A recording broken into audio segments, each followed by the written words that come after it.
Atenção! Vai começar agora uma teleaula de processos de fabricação do curso profissionalizante. Este módulo tem um total de 80 aulas. Hoje, você vai assistir a teleaula número 79. Bons estudos!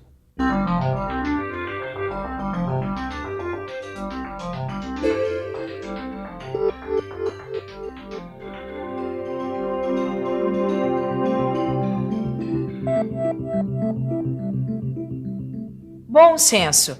Esse é o segredo para entender a teleaula de hoje. É que diante dos inúmeros métodos e processos de produção que você conheceu nas últimas teleaulas, e diante das novidades tecnológicas saídas dos laboratórios de pesquisa, muitos profissionais ficam com dúvidas na hora de encontrar a melhor solução para cada necessidade de produção. Na hora de escolher o método de produção adequado, os custos e as condições técnicas devem ser pesados e comparados. E esse é o assunto da teleaula de hoje. Na teleaula de hoje, você vai ver os métodos clássicos de usinagem, vai ver como podem ser agrupados os novos métodos e vai ver como agir diante da escolha do método de trabalho. Para escolher o melhor processo de produção, não existe uma regra geral. Em cada caso, é necessário comparar os custos e as condições técnicas. Quer dizer, você tem que conhecer muito bem as opções disponíveis para poder avaliar direitinho qual é o método que casa melhor com o tipo de trabalho que você tem que realizar. Mas para não ficar perdido na hora de escolher o melhor método de trabalho, fique ligado, porque a teleaula de hoje está começando.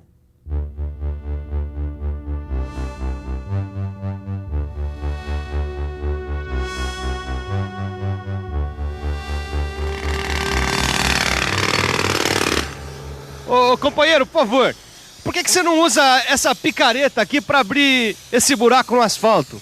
É que devido ao asfalto ser muito resistente, muito duro, a gente quebra o asfalto com martelete para ganhar tempo, fica mais fácil pra gente, né? Facilitar o trabalho. Pois é, eu acho que o nosso companheiro aí tem razão. O asfalto é muito duro e usando a picareta ele vai gastar muito mais tempo para abrir essa vala na rua.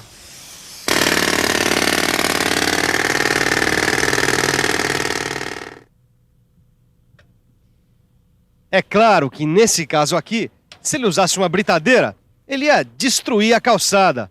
Também não é necessário usar uma britadeira para abrir um buraquinho desses na calçada, não é? Ô senhor, dá licença, por que para desatarrachar esse parafuso o senhor não usa uma chave de roda pneumática, que nessa aqui que é usada nas oficinas? Porque essa máquina custa muito caro e depois não compensa, porque eu troco o pneu 1, 2 vezes por ano, que fura o meu pneu. E depois, para usar essa máquina, eu precisaria usar um compressor no carro para usar essa máquina. Pois é, em qualquer atividade é sempre bom usar o bom senso na hora de escolher um instrumento ou o método de trabalho que a gente vai usar. Tá na cara que para matar uma barata eu não preciso de um revólver, basta um chinelo velho. Só que na indústria as coisas às vezes se complicam. Amigo, desculpa interromper. Por que para fazer esse furo você decidiu usar uma furadeira e uma broca comum? Bem, eu analisei o desenho e eu percebi que para fazer um furo numa chapa de 2,5 mm, o ideal seria usar uma furadeira e a broca. É, mas também dava para usar uma máquina de corte a laser, né? Sim, mas aí eu iria gastar tempo, dinheiro e jogar tecnologia fora. Viu só? O nosso amigo aqui tomou uma decisão equilibrada na hora de escolher o seu método de trabalho. E para a gente tomar sempre uma decisão equilibrada, precisa ter sempre em mente os métodos clássicos de usinagem. Que beleza de peça, hein, Caio? E pensar que algum tempo atrás você não conhecia nenhum processo de fabricação, hein? Pois é, agora eu conheço um montão de processos, né? Então você deve saber quais são os métodos clássicos de usinagem. Claro. Os métodos clássicos de usinagem utilizam máquinas ferramentas clássicas para realizar movimentos retilíneos e de rotação, como nesse torno aqui. É isso aí, Caio. E com as máquinas ferramentas clássicas, dá para conseguir uma boa precisão em superfícies planas e superfícies de revolução. E tem mais. Com algumas combinações, as máquinas ferramentas clássicas possibilitam a fabricação de formas helicoidais, como roscas e dentes de engrenagens, e de superfícies combinadas, quer dizer, superfícies que apresentam perfis helicoidais e cônicos ao mesmo tempo. Mas eu aprendi também que se o perfil for muito complicado, ele pode ser obtido por reprodução. Entre essas máquinas ferramentas clássicas que fazem o perfil por reprodução, estão, por exemplo, os pantógrafos para gravação de moldes e matrizes e as laminadoras de roscas.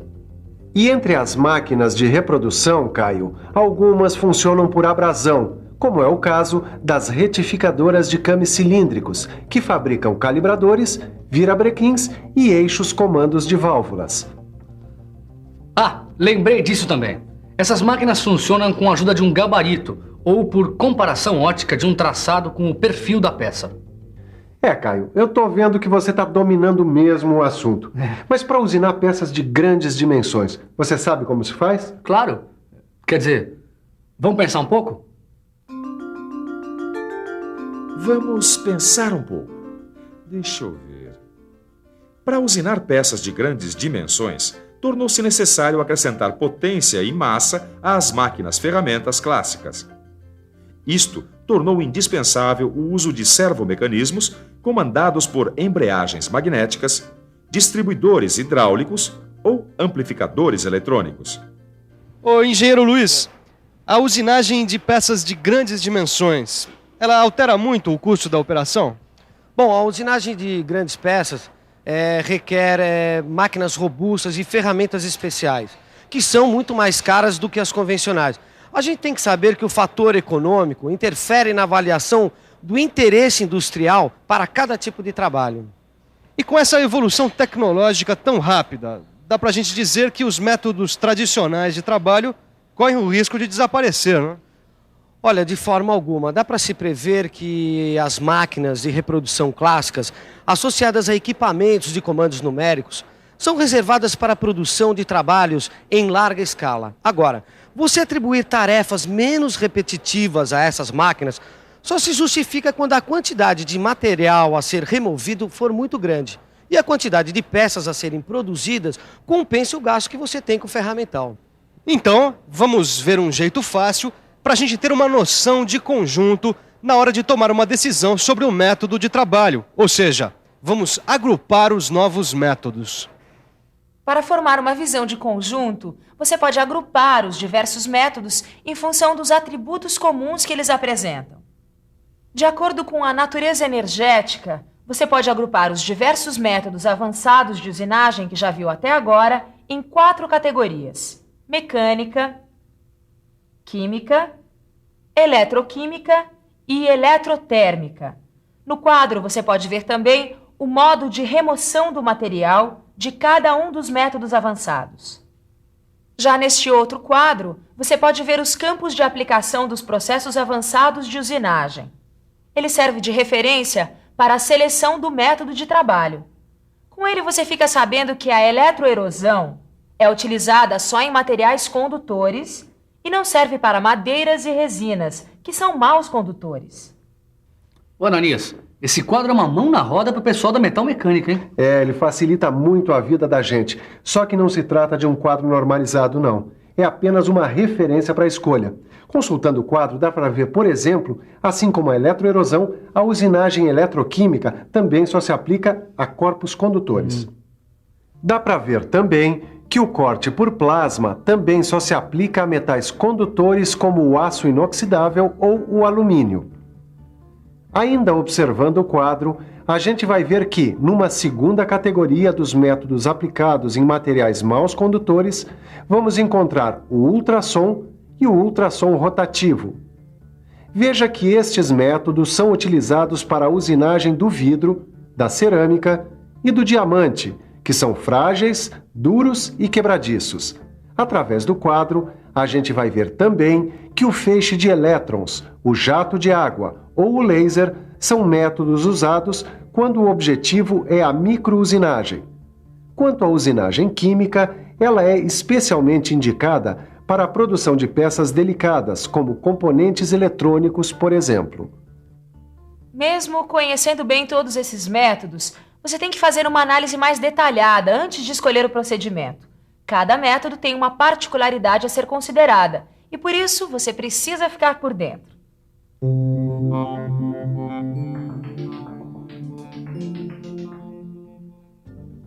Você vai conhecer agora algumas particularidades de alguns métodos de usinagem.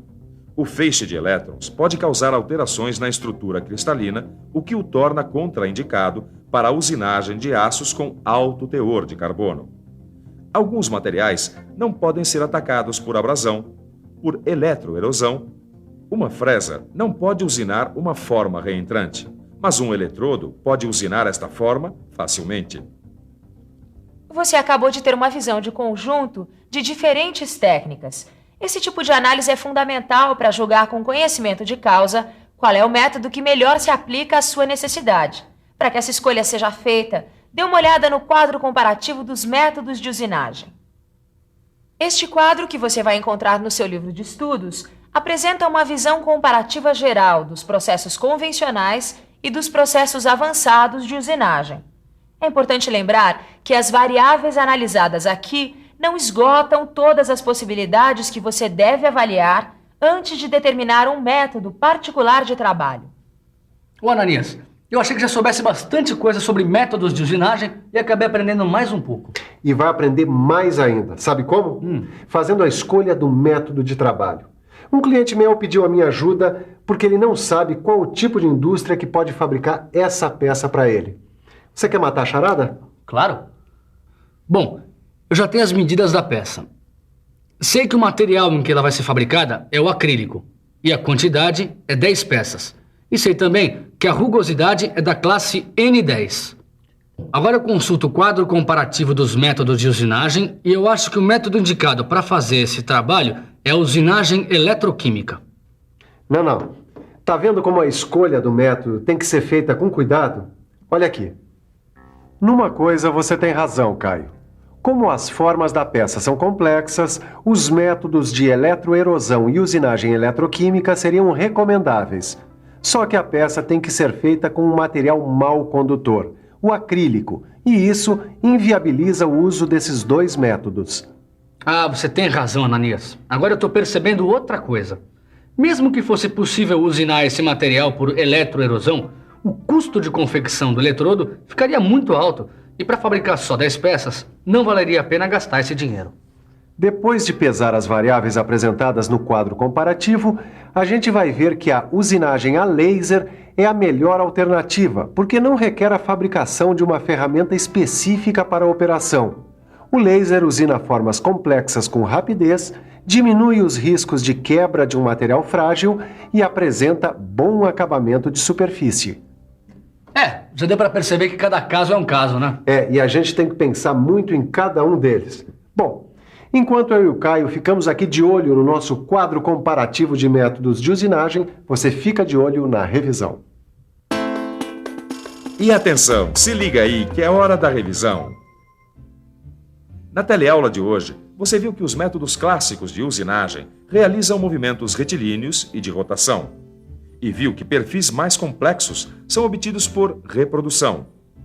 Viu que os novos métodos podem ser agrupados de acordo com a sua natureza energética. E, finalmente, viu um exemplo de como fazer a escolha do método de trabalho de acordo com as particularidades de cada método.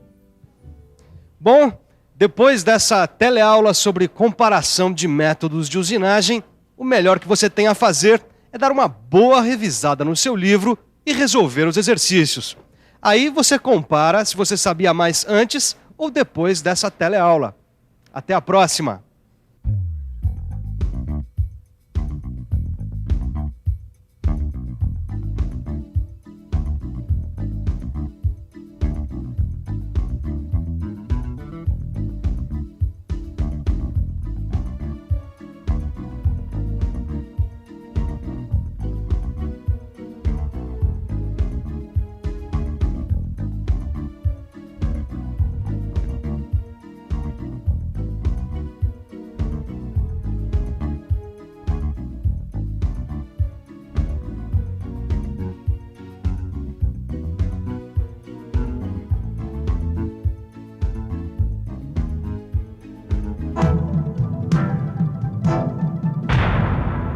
Telecurso 2000, um programa de educação do Sistema Fiesp e da Fundação Roberto Marinho.